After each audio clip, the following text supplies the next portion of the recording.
Hi, family. Welcome back to part two of the results from our first velocity banking attempt in January of 2024. Let's go over the results and see how we did. All right.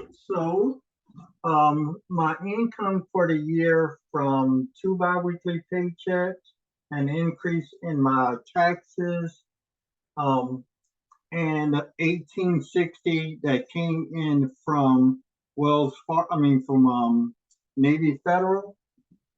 These are the six major groupings of expenses that I had for the month of January. 1650 for housing, daily living, $148. That's groceries, gas, books, and shopping. Transportation for the month. That includes my payment, gas, financial debts. Now that's the biggest piece right there, including everything that I have in terms of what's on my credit report, the credit cards in general. That's a part of this piece right here. Also, the miscellaneous debts. That includes some items such as apartment application, Zoom communications in general, and also mailbox. The total for all those expenses was $6,343.28. Again, my take-home net of all the types of income. So it's important that you have whatever income you have to try to throw it at this thing. If you have it in a checking account or saving account and it's just sitting there, really not doing anything, yeah, you may want to consider. I had a couple of $100 that was sitting in the account, and I think I received 5 cents for the entire year. So I moved it and I saved at least 18% here. And then on the other credit cards that I was able to wipe out in this area because of that 1860 from Navy Federal, that cash advance allowed me to wipe out right here. So that left a negative $1,099.88. All right, so we have to decide: was that a good? Was that bad? I think it was good because I took that line of credit out and I paid off 3 credit cards. And as long as I pay off the credit card advance before the 12th of next month, then we will be okay. Yes. If I paid off the credit card before 2/12/24, before the payment due date, and then there's a statement closing date of 2015, and the credit reporting date is reported to the credit bureau on the 15th. So I have the credit report, and I look to see, okay, when is the Navy Federal credit card reported? And according to this report, my last reporting was 12/15/2023. So I want to make sure that I get it in before the reporting date. In terms of, and I think it's going to happen because my next biweekly paycheck as a part of next month is I received $1,280 on the 8th, and then I'm gonna receive the other half, 400, on the 9th. That'll be my first biweekly check of 2 for the month.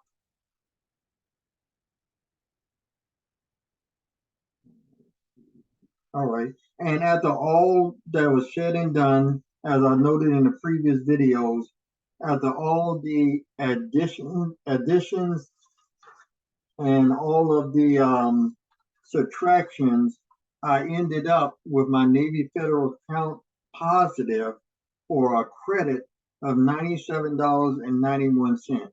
Now that came from I moved $300 from one of the other checking account because it was just sitting there not doing anything.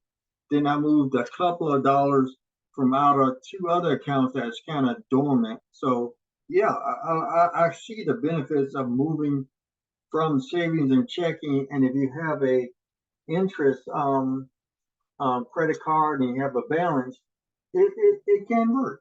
It can work. So I'm gonna stick with this and look at next month.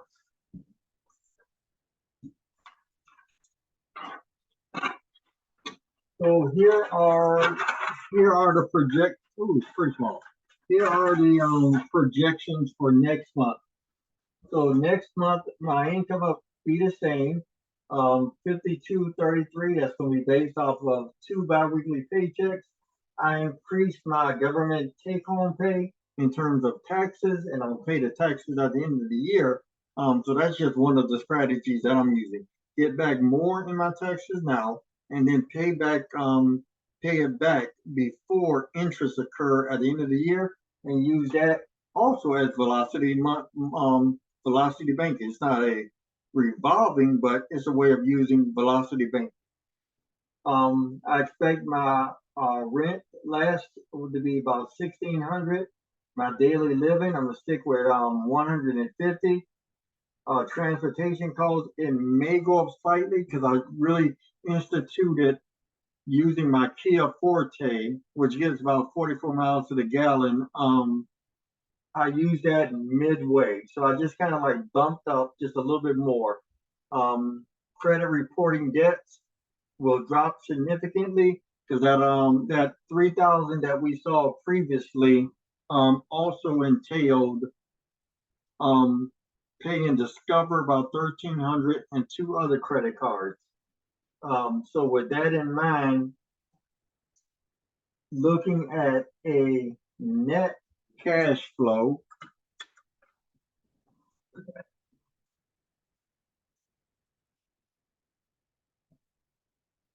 net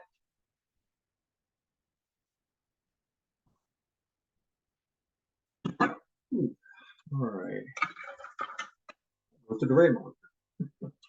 Let's see. A net cash flow of 715.40.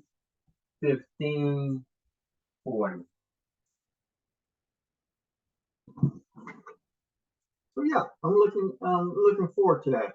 The other thing, lastly, if we look at the top, and I know the numbers are small, but I looked at my other credit cards to see how much cash advance was available to me, and then the interest rate.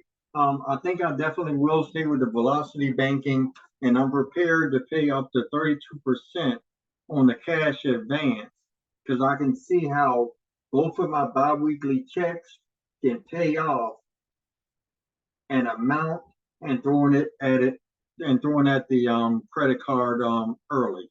So yeah, I'm gonna keep doing this and see how it works out. I'm gonna run it for 3 months in general. Also recommended to some of my clients, not this second part, but recommend to some of my clients how we can use velocity banking to significantly increase their cash flow. I didn't make any more money in general. I just used the resources that I had available and shifted things around, and also took a cash advance. So I think so far I've watched a couple of videos on velocity banking, and I haven't seen where anyone else has indicated taking a cash advance from your line of credit to do velocity banking. So this is again Willie Green, aka Dr. Financial Literacy, coming to a conclusion for our first month of velocity banking, and it looks good. I really like this, and eventually I want to apply it back to the $144,000 in loans that I have for the three mortgages, and then tackle my $155,000 in student loan debt, and that gives me about 312 altogether. And just see how velocity banking does. Well, thank you again for stopping by. I really appreciate all the support, all the comments, and all the questions. Please stay tuned. Have a great day. Bye bye, everyone.